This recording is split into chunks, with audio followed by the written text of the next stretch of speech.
अस्सलाम वालेकुम नाज़रीन। ड्रामा सीरियल तुम बिन कैसे जिए, इसके नेक्स्ट आने वाले एपिसोड में आप लोगों को दिखाया जाएगा कि घर में तो डोली और अली की शादी की बात चलने लगी है। ऐसे में मंजूर साहब चाहते हैं कि ज़ैनी की शादी भी डोली के साथ ही हो जाए। तो यहाँ पर वो साद की माँ से बात करते हैं तो साद की माँ फिर साद से कहती है कि बेटा डोली की शादी के साथ साथ तुम्हारी भी शादी होनी चाहिए। तो साद कहने लगा माँ मैं ये शादी अभी नहीं करना चाहता, ये ज़रूरी नहीं है कि अभी मेरी जॉब लगी है और अभी मेरी शादी हो जाए। मैं अभी अपने पैरों पर खड़ा होना चाहता हूँ, थोड़ा मजबूत होना चाहता हूँ, शादी इसके बाद हो ही जाएगी। और अब ये वो सारी बातें समझाने के लिए ज़ैनी से भी मिलता है। कहने लगा ज़ैनी अभी तुमसे शादी नहीं करना चाहता, अभी मेरी जॉब लगी है, मैं कुछ वक्त जॉब करके थोड़ा स्ट्रगल करके अपने पैरों पे खड़ा होना चाहता हूँ, शादी का फैसला करूंगा। अब तो ज़ैनी उखड़ने लगी, मैं जानती थी कि तुम साथ मुझसे शादी नहीं करोगे और तुम कहते रहे कि सारा हमारे बीच में नहीं है। अब बताओ कहाँ नहीं। अभी इसमें सारा ये सब कुछ ज़ारा की वजह से ही तो हो रहा है कि तुम मुझसे शादी से इनकार कर रहे हो। मैं तुम्हें बड़ी बड़ी डिमांड कब की है यह। पर साद ज़ैनी को समझाने की कोशिश करता है तुम गलत समझ रही हो, लेकिन ज़ैनी साद की कोई बात नहीं सुनती।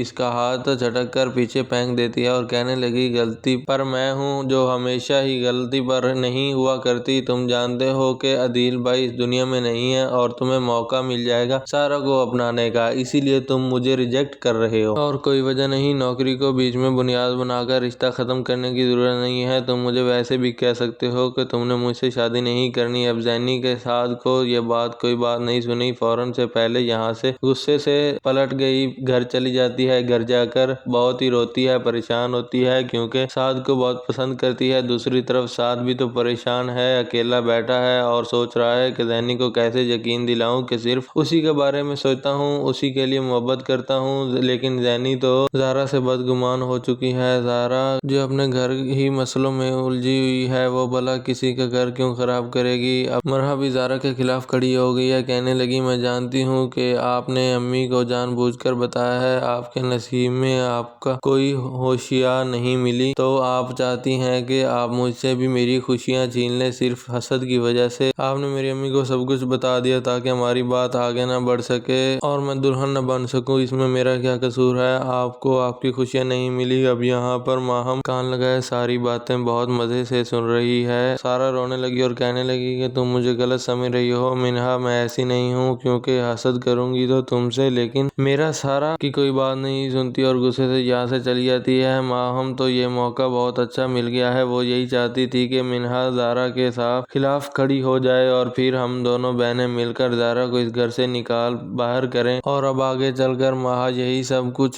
कहेगी करेगी तो और मिन्हा भी माहम का पूरा साथ देगी। साथ ज़ैनी की बातों में काफी डिसहार्ट है, इसलिए तो अपना दोस्त ज़ारा को फोन करता है और सब कुछ बताने लगा कि सारा बहन के रवैये पर बहुत हैरानगी हुई, देखकर दुख भी हुआ कि वो मुझे मेरे सामने खड़ा क्यों करती है हर वक्त, जब मैं तो उनकी जिंदगी में हूँ ही नहीं। लेकिन ज़ैनी ऐसी ही शायद से बदगुमान होते होते अपनी ही बहन से नफरत करने लगी है और इसे बुरा भला समझने लगी है। ससुराल से जब निकाली जाएगी तो सारा अपने मैके ही तो जाएगी, यहाँ पर ज़ैनी ज़ारा का जीना हराम कर देगी। ज़ैनी तो ज़ारा और साद के बारे में अपने माँ बाप के दिल भी खट्टे कर देगी और यही मेरा घर बसने ही नहीं देगी। इसी वजह से साद भी मुझसे शादी नहीं करना चाहता, जिसकी वजह से माँ बाप भी ज़ारा से बदगुमान हो जाएंगे। इन्हें लगेगा कि ज़ैनी बिल्कुल ठीक कह रही है, ज़ारा का अपना घर नहीं बसा है, इसीलिए तो वो साद के पीछे पड़ गया, जिसकी वजह से उसके माँ बाप भी ज़ारा से नफरत करने लगेंगे और इसी नफरत की आड़ में वो सारा और साद का रिश्ता भी तय कर देंगे और शादी भी हो जाएगी। ज़ारा लाख रोती रही और रोकती रही, मना करती रही, लेकिन कोई सारा की एक नहीं सुनेगा। जी तो नाज़रीन, आपको हमारी वीडियो कैसी लगी? अगर अच्छी लगी तो हमारे चैनल को जरूर सब्सक्राइब करें, शेयर करें। Thanks for watching.